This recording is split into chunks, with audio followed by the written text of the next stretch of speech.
am the head algorithm of BuzzTube, which means I curate the content at the internet's most popular video sharing site. Symphony orchestras today who see it as their imperial right to curate for the cretins. Have to curate a vibe, you know? All right, let's talk about a word you've probably seen everywhere lately. Curate. It's one of those words, right? You see it on Instagram, you hear it about music, but what does it really truly mean? Let's unpack it. I mean, seriously, curate a playlist. Okay, that makes sense. But curate your lunchbox? Is that a real thing now? It kind of feels like the word is being used for, well, everything. So what's the deal? What's the real difference between just picking something and truly curating it? That's the big question we're going to tackle. And don't worry, we're not going to spend all day on this. The goal here is simple. We're going to take you from the dusty halls of a museum right to your favorite playlist in under 5 minutes. By the end, you'll totally get it. Okay, so to really understand what's going on with this word today, we've got to go back, way back. Let's start with the OG, the original curator. So check this out. It all comes down to one simple Latin word, curare. And all it means is to take care of. That's it. That's the root of the whole thing. It's not just about picking stuff, it's about caring for it. And that's a huge clue right there. And the most classic, perfect example of this in action, you got to think of a museum curator. You know, that person who's in charge of all the amazing art and historical artifacts. We've all heard the job title, but what does that job actually involve? Well, it really boils down to 3 key things. First, they select. They don't just grab anything. They use their expertise to pick really valuable, important items. Second, they organize. They arrange everything in a way that tells a story, right? So it all makes sense together. And finally, they present it, and here's that keyword again, they care for the collection, making sure it's preserved. So select, organize, present. That's the classic recipe.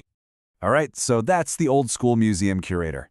But how in the world does that connect to, your Instagram feed? Well, this is where it gets interesting, because that 3-step process, it's pretty much exactly the same. Now, really think about it. A museum curator selects priceless art for an exhibition, and you select the perfect songs for a rainy day mood. A museum organizes paintings by historical period, and you organize your photos on your feed to have a certain vibe or theme. See? It's the same actions, selecting, organizing, just in a totally different playground. And once you see it that way, you realize you can curate pretty much anything. That dinner party menu where the appetizer, main, and dessert all just work together perfectly, that's curation. That collection of articles you save to read about a topic you're obsessed with, curation. Even a gift box for a friend where every single item was chosen just for them, yep, you guessed it, you're curating. Okay, but this leads us to the absolute heart of the matter. If we can curate a gift box, what's to stop us from saying we curated our socks this morning? Where is the line between curating and just choosing? Let's make it super simple. What's the real difference between hearing a song you like right now and spending an hour building the perfect road trip playlist? You know those two things feel totally different, so let's get into the why. When you look at them side by side, it becomes crystal clear.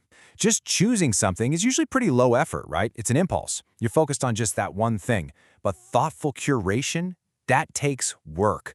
The goal isn't just one item. It's about creating a whole vibe, a complete package. And the key ingredient isn't a random whim. It's your expertise, or at the very least, your unique taste. And if you boil all of that down, you get one single powerful secret ingredient. And that word is intention. That's everything. Curation is choosing with intention.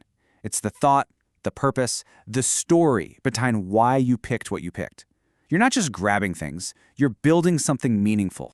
So, let's bring it all home. Now you have the complete picture, from ancient Rome all the way to your phone. And this isn't just about knowing a definition, it's about feeling confident when you hear or use the word. Look, if you forget everything else, just remember this one sentence. To curate is to select with intention and present with care. It's perfect, right? It perfectly blends that modern buzzword intention with the original beautiful meaning of the word to take care of. So now, the question isn't, what does curate mean? The question is, for you. Now that you get it, what are you going to put your intention and care into? What little corner of your world are you going to thoughtfully curate next?